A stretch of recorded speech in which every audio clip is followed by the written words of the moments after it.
everybody, my name is Nozibele Kamganamayaba. Welcome to my YouTube channel. If this is your first time watching this video or on our channel, please don't forget to subscribe. If you are returning, thank you so much to the day ones for your support. I really appreciate it. So today's story time. Hey guys, I've been through the most, okay? I need to tell you about that time where we almost lost our second family home to the same family member. Okay? And also my brother's warrant of arrest on the day of my wedding, okay? So that is the story time. So guys, before I go any further, I just want to repeat this. I did say this on my social media platforms. The reason why I am very much open to share my experiences and my family's experiences is not for entertainment, but more so that you also open your eyes to some things that are really happening in our communities. In most times, we avoid talking about things because they're uncomfortable. We don't want to seem like we are disrespectful, especially to our parents, but at the same time we don't talk about these things, and then we get into so much trouble. And because we have this notion where I don't want to worry about it because I'll worry, you know, when this thing happens, when it happens, I'm sure we'll be sorted out. And we never wake up in a situation, or we never, you know, think about it until it's in front of us, or until it happens to someone close to us, or until it happens to us. So I'm really hoping by sharing this, it's really going to open your eyes and let you think about some things, and really give you the courage to talk about those very, very uncomfortable situations or you know, topics in your family. So what I want to talk about now, as I've said, is how we almost lost our second family home. So I'm saying second because when I was covering the black tax topic, I did tell you about how we lost our first. So it was around about, I think I was in high school back in 2006, 2007. So I was not aware because obviously I was a teenager at that time, but my mom transferred the ownership of our house to my cousin brother. So my cousin brother is the son of my aunt being the biological sister of my mom, right? So she transferred the ownership of our house to my cousin brother with this thing where I don't know where she heard it from, but she basically said no, apparently there was someone who told her if she does that, she's going to get some subsidy money from the government. Basically, they were just scheming the government. They were defrauding the government. Okay, that's it, right? So she transferred the ownership, all the processes. It seemed like now she was selling the house to my cousin brother. And the reason why it didn't click to anyone to investigate this further was because obviously my mom and my cousin brother do not use the same surname. So that is why the transaction seemed legit, right? So after a year of all those things, transferring the house, it was done, and the house was now in my brother's surname, or under my brother's ownership. But we still continued to live in the house. So in 2012, 2013, I went to work in Germany for a year, and I was able to save money there, around about 200,000 Rand.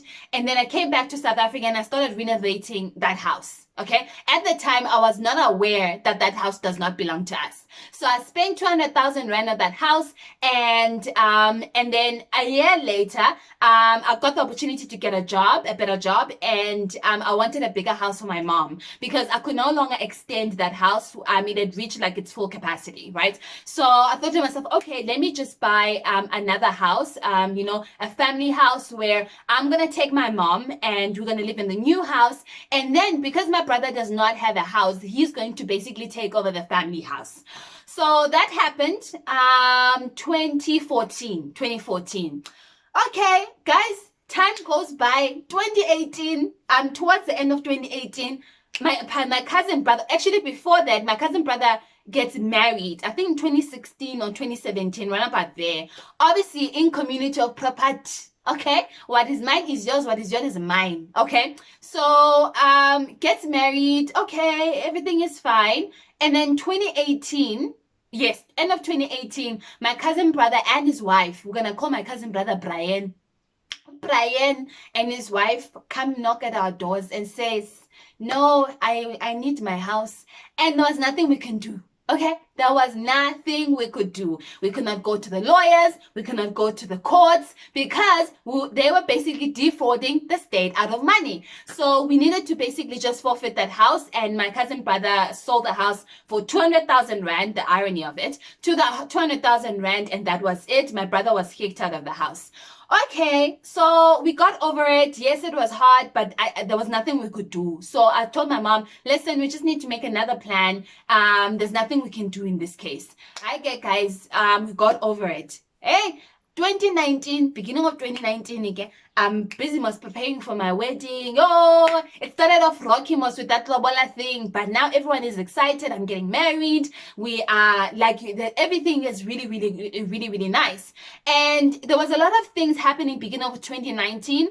School had started a job in Johannesburg, so I needed to obviously also look for a job in Johannesburg, and I was lucky enough to find a job. So I was busy now sorting out in terms of like transferring my resources into, you know, the new person that's going to take over me, and basically just wrapping up my projects with the company that I was working for.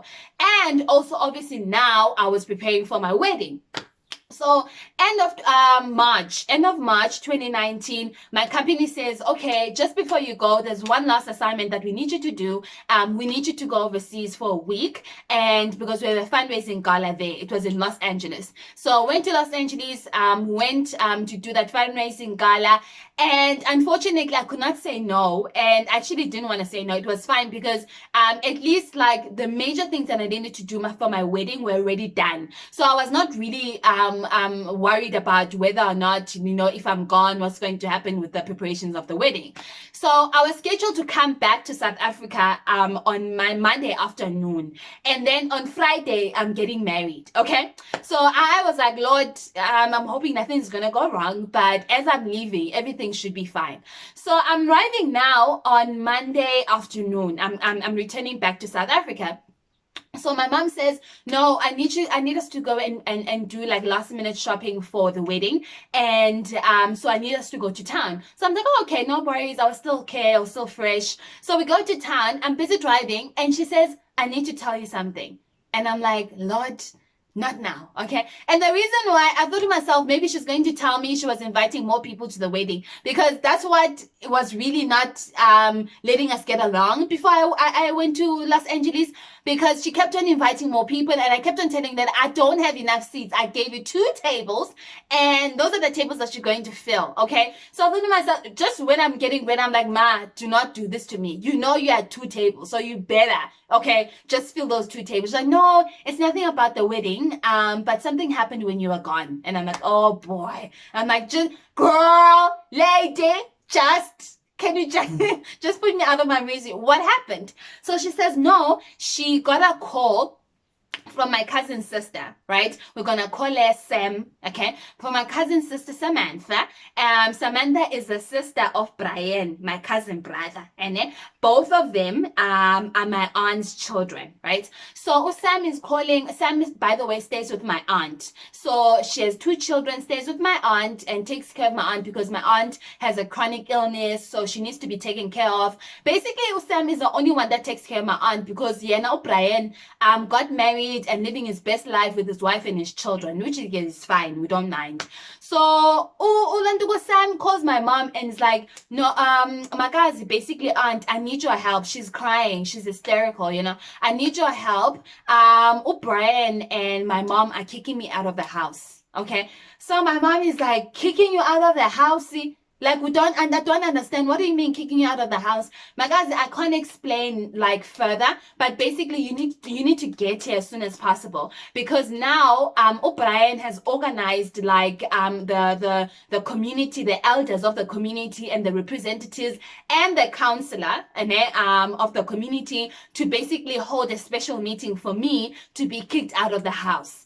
And I have 2 children. I'm not working. I don't know what to do, and I need someone that's going to be on my side. So my mom rushes over there to understand what the hell is going on, because this doesn't seem like her sister, right? Because this is her own daughter. Like, how do you throw away like throw your daughter out of the house, right?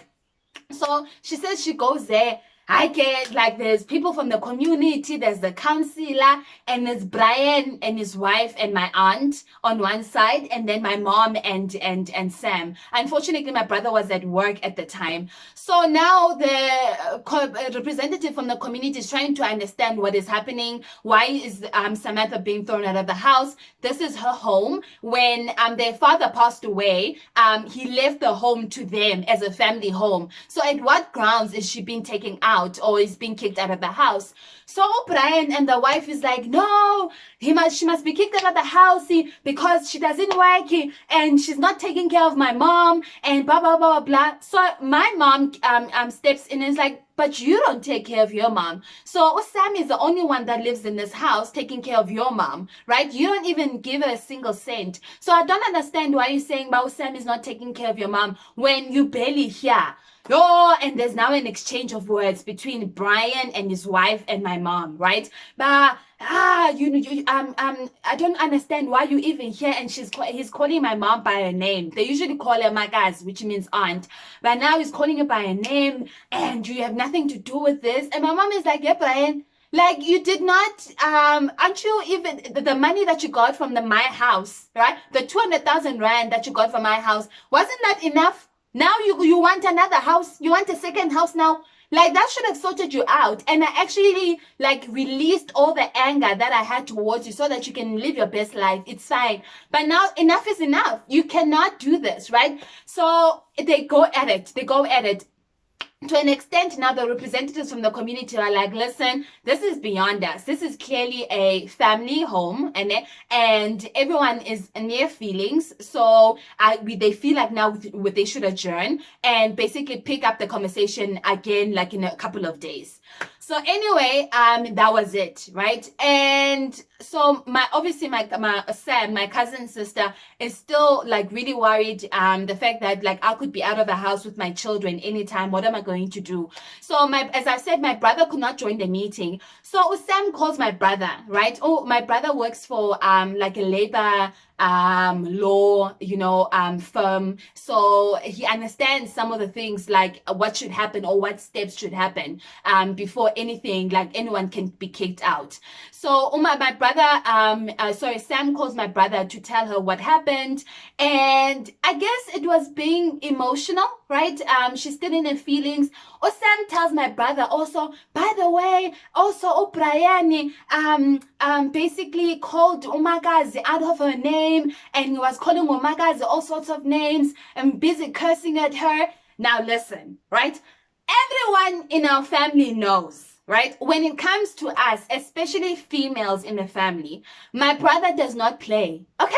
He does not play. He's very protective. Now, he can do whatever he wants. But when it comes to us, he does not play. Like, he will sort you out. Okay? So, I guess she forgot because obviously she was being emotional and everything was happening at once. And obviously she was scared that she was going to be kicked out of the house. She tells him all of this. So, my brother's like, oh, and then what did he say? Okay, don't worry, I'll sort it out. So to them, it sounds like, don't worry, nothing's going to happen. You don't have to worry about it.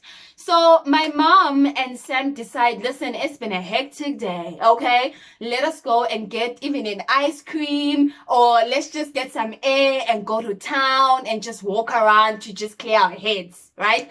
So my brother gets off work early, and decides now she's going to go to my aunt's house, okay? So he arrives at my aunt's house, and with the notion, according to him, that no, I just wanted to understand from her side, like what is going on, right? And my mom kept on saying, like, it didn't seem like the sister that I know. And my mom does not believe in witchcraft and all of those things, but she was like, there was like a higher power that like she was a completely different person. So my brother is going there to understand, but Makazi, and then what's going on? Like, why are you kicking out Sam out of the house? What are you expecting her to do with her 2 children? When she gets into the house, my cousin brother O'Brien is in the house as well, right? So according to him, he doesn't say anything. He just goes to my aunt and starts talking to my aunt. So in between that conversation, my aunt says, Aibo, aren't you going to greet O'Brien, right? So my brother is like, no. right? And this was, I mean, this is not something new, because even when we were going through the transaction of the first house, one of the things that we were very clear about was, listen, if this thing goes through, then we must just understand that, like, you and I are not, we are not family. So if we happen to see each other in town, if we happen to see each other anywhere, just pretend like you don't see us. Like you're not obligated to say hello, make conversation or anything, okay? So my brother refusing to greet Brian was nothing out of the ordinary. But for some reason, my aunt keeps on persisting that my brother needs to greet Brian. But my brother is like, I told you, I'm not going to greet Brian. Then Brian is in his feels, right? I guess because my brother is in his mother's house, so he should greet, whatever the case may be. So Brian goes and charges at my brother. Right now, he wants to fight. So my brother is like, are you sure you want to start what you're starting? Okay. So he's like, yeah, do what you want, do what you want. My brother is like, dude, I'm not here to fight, because I came here to speak to my aunt. Okay. So you need to chill. So Brian is like, no. Brian throws the first punch. Okay. All hell broke loose. Now there was a fight between Brian and my brother. Okay. So it went to a point where, like, a lot of people had to be called in to break them, like, away from each other. And apparently now Brian was bleeding. My brother was fine. Brian was bleeding. All of it was a mess, right? So that was the day now. And what was very funny about this whole thing, my mom was not aware of what was going on. My brother did not tell my mom, right? So the following day, Sam calls my mom. Hey, my guys, do you know that Brian and Malatis, my brother, were in a fight the previous day? Hi, Bo. Malatis did not tell me. What happened? Now Sam tells my mom what happened. So mom calls my brother, dude, like, what happened? My brother's like, no, man, it's nothing major. Don't worry about it. It was just a little thing. And everyone is blowing it out of proportion. It wasn't that huge.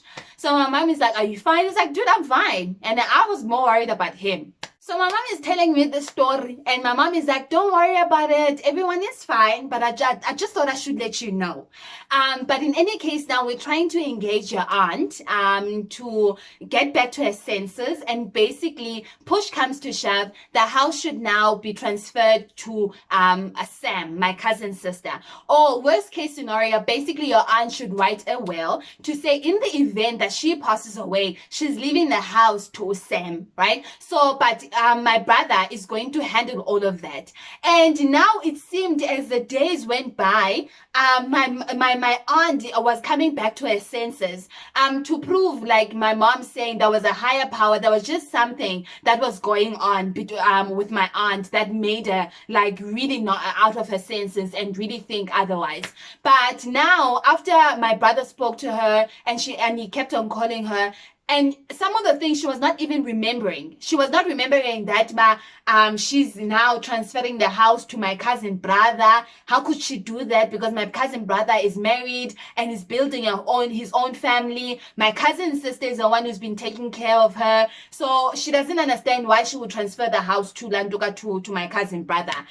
And there was a plan also, apparently, that Brian not only wanted to take over the house, they wanted to move in the house. That's why he wanted Ulantuku Sam to get out of the house. Okay, guys. My mom tells me the story again. I'm like, okay, that's fine, as long as everyone is okay. And I need everyone to be in the best behavior at my wedding, right? And in any case, I'm not worried because I didn't invite Brian and his wife. I only invited my aunt and my cousin's sister. Hi guys, so the day before the wedding, we are expecting Skumbuza's family. Skumbuza's family are traveling all the way from Lusikisiki, which is about 7-8 hours away from Port Elizabeth. So we were expecting them like in the afternoon, a day before the wedding, but apparently they lost track of time to a point where unfortunately they left late. So by 11-12 a.m. they were still on the road, and they were sometimes getting lost. but it was around about 1 a.m., 2 a.m., if I'm not mistaken. So it's mom, my brother, and a couple of elders from the church, because my mom felt, because we don't have uncles, we just need people that are going to officially welcome Skumbusa's family to Port Elizabeth, and just have just that nice welcome, because now we're going to celebrate the wedding and all of that. So we're waiting for them like 12 a.m., 1 a.m., 2 a.m. And they're like, no, we're half an hour away. We can see our way. I get no problem. Now that my brother's like, listen, I still need to wake up, in a couple of hours. I need to be fresh for the wedding. So I am going, okay? At least there are elders in the house. They're going to welcome the family. So I'm leaving, I'm going. So he goes and goes to his house, like his new now house, which I'm going to tell you about in another video. So he leaves and leaves us now with the elders and my mom. Just after, guys, what it was? 5 minutes after my brother leaves the house, we hear a bang on the door. Ba, ba, ba, ba, ba, ba. And we're like, hey, bo, it can't be Skumbuzo's family, galop. I can't. Never. They knock like that in someone's house. I mean, it's the first time my mom is going to meet them. And why would they knock like that at 2, 3 a.m. in the morning, right? And how to enter my house again, guys? You first enter the gate and then you walk a bit and then get inside the house. And the gate was open and there were cars outside, right? So we're like, hey, bo, what's going on? So just before we say come in and open the door, the guys barge in. It's police. About 10 or 11 policemen with like AK-47s, big guns, okay? Like at 3 a.m. in the morning, policemen, about 10 or 11 policemen. And we're like, and then? So I'm thinking to myself, listen, I'm not a confrontational person, contrary to Papi the Belief. When situations like that, I tend to be more reserved. But I'm like, this is my damn house. So I'm going to like stand up and find out what is going on. So I'm like, just before one of them, I guess the boss, it's a colored guy, goes in front and is like, sorry, excuse me, just before you say something, first of all, who said you must come in? That's the first thing. And the second thing, how dare you bang like that in someone's house? And then you can knock. No, Galok, we thought you were sleeping. And I'm like, Ninja, you saw the cars outside. You said the gate was open. You saw the lights, so you know that there were people that were awake. There was no need for you to be rude and bang like on our doors, right? So now there's an exchange between me and this policeman, right? So another black guy comes in because you can see that I'm not letting this go. Before they can even address why they're here, they need to apologize for what they just did. So the black guy is like, no, I'm sorry about that. We didn't mean to. I'm like, no, you must apologize, because that is not lawful. Like, you don't do that. You knock and you wait for someone to say, come in. Okay. So they're like, no, we apologize, but again, we are here because we've come to fetch Malatis. As I said, Malatis is my brother. So we have come to fetch Malatisi for a charge of assault. And then, hey, at that point in time, I'm like, oh, okay. I can see now my cousin brother with the policeman. By the way, my cousin brother's wife apparently has a connection within the police force, because one of her aunts is a police. So we suspect she organized the whole thing. We don't know, okay? So my brother, the policeman said, no, we came here to fetch Malatisi because he has a charge of assault. And I'm like, oh, okay. So how can we help you? And he's like, no, we heard that he lives in this house. And I'm like, okay, unfortunately, he does not live in this house. He's like, but this is the address we got. And I'm like, well, I'm telling you that he does not live in this house. Ma'am, if you're going to be like this and not cooperate, there's going to be a problem. And I'm like, sir, I am telling you now, you came here looking for Malatisi. You were given this address. Malatisi does not stay here. If you go to the mailbox and take one of the letters in there, you will see that it's addressed to Nozibele Kamgan. This is my house. Okay, this house is registered under my name. Every month I pay a bond in this house. So there's no Malatis in this house. Malatis does not stay here. So I don't know what you want me to say. And he says, no, okay. And you can see now I'm not letting it go. And I'm also getting fired up. Okay. So my mom and them are like quiet. They're just sitting there and just letting me be. So the police is like, okay, if he's not here, where is he then? Then I'm like, I don't know. And he's like, but he's your brother. And I'm like, and what's your point? And it's like, okay, we're looking for him. I'm like, unfortunately, I don't know where he stays. It's like, okay. And then the black guy comes in again. I was like, okay, Sissy, can you please just let him know he must go to the police station because we want to resolve this because now there's an assault charge. We know we're now supposed to like we just want to hear both sides of what happened. So this is my number. Please let him call me and he must come to the police station. We're not gonna do anything to him. We just want to like understand what happened. So I'm like, okay, it's very funny that you didn't come here to do anything to him. But then there's about 10 or 11 policemen outside.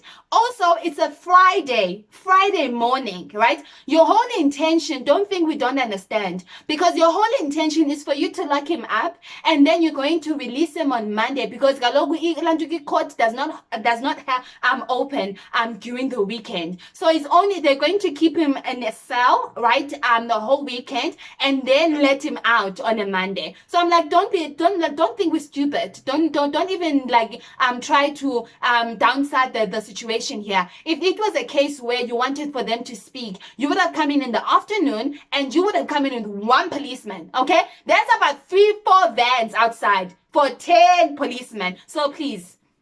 So he's like, no, that's not our intention. I was like, okay, no, it's fine. You can leave your number. I'll ask him when I see him, okay, that he should call you. I get guys, they leave because they can see like I am getting fired up. And I was even ready to call a fake lawyer, okay, to say that there are policemen harassing us. That's how bad the situation was.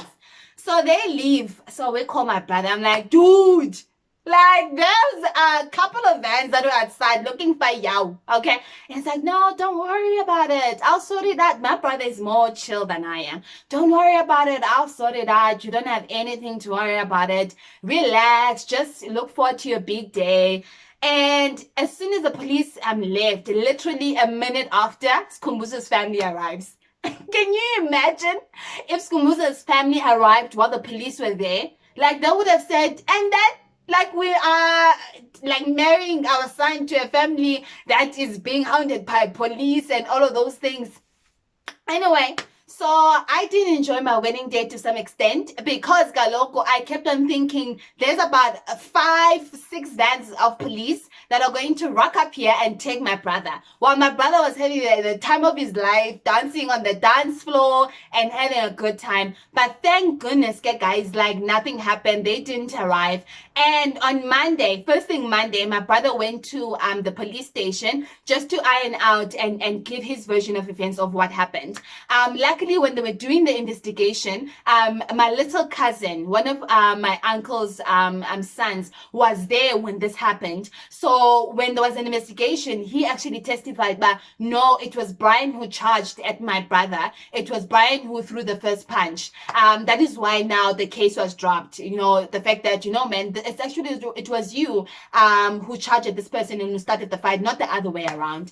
But now the good news also is that at least my brother was able to talk to my aunt, and my aunt, as I said, came to her senses to actually now write a will to say in the event that she passes away, my Usam is actually now going to be the beneficiary of the house. And rightfully so, because this happened in April. In November, my aunt passed away. Now, we're not sure what is going to happen because Brian might have connections and do some kind of things to still kick out of the house. But at least the initial stage of making sure that Usam is taken care of has been done. It was done when my aunt was still alive. Now, in all of that, what I'm trying to say about this, we need to be careful, especially as Black communities. We never think about things such as wills, what is going to happen to our estate in the event that we pass away.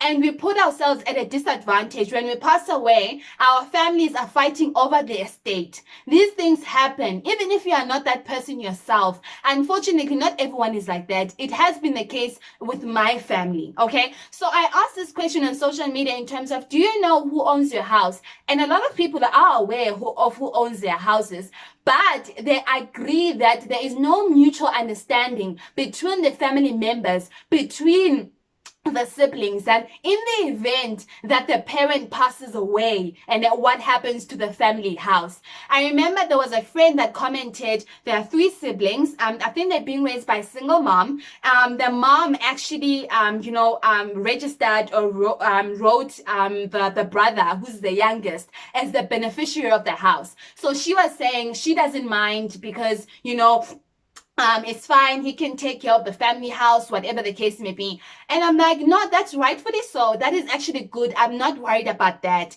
But in the event now your brother gets married, right? Do you actually understand? And he gets married in community of property, which is something that we also not often speak about. The law, if you do not specify otherwise, the law recognizes you as, if you don't specify that you want to marry out of community of property, the law automatically assumes that you are marrying in community of property. So in the event now, if the brother marries in community of property, and things happen, they disagree, he cheats or she cheats, and they decide to get a divorce. And do you understand that she is entitled to 50% of that house? So what's going to happen now is that they are going to be forced in a situation where they're going to have to sell that family house, because Galok, it's registered under his name. It's not registered under a family. It's registered under him, and now the house is going to need to be sold. They are going to have to be kicked out so that it's sold and she gets 50% share. These things happen. So please do not think just because you know your brother, you know your siblings. Yes, you may know your siblings, but you don't know the person they're marrying. Unfortunately, that's how things go. So that's why I even said, for example, there was a question, I'm not sure if I even addressed it on this channel, or it was a question that we did with some other on Facebook Live, where we were asked, how did we come about discussing izinto of joint estate and all of those things? In my case, I have properties before I got married. I have my mom's property, I have a business property where I do rentals. So it was very important for me to make sure that those things are protected before I get married, because things happen, not even in the case of divorce or whatever the case may be. I pass away and now my family is in jeopardy of losing their house because I did not protect them, or I did not put these things in place. So please, guys, I know again this is a very sensitive topic to speak about with our parents, because they always assume that we are planning against them, we are planning about their estate while they're still alive.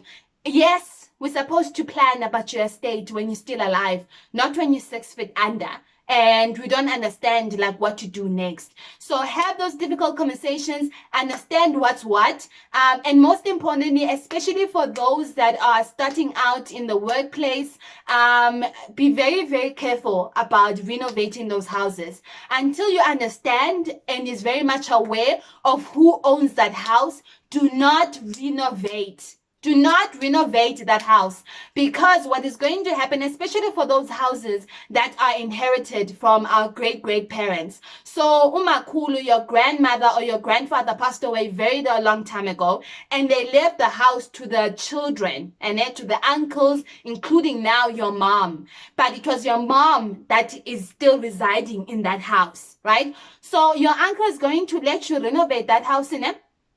And then what's going to happen? Uncle now is going to come and want to stay in the house. Yes, Galok, because it also, belongs to him. We can't Galok happen like that. Under the title deed, under the will, it said it also belonged to him. Even though he did not even contribute a single cent towards the renovations. And yeah, guys, there was one comment that truly broke my heart. People were like, no, we will claim for renovation costs and whatever the case may be. Guys, good luck with that.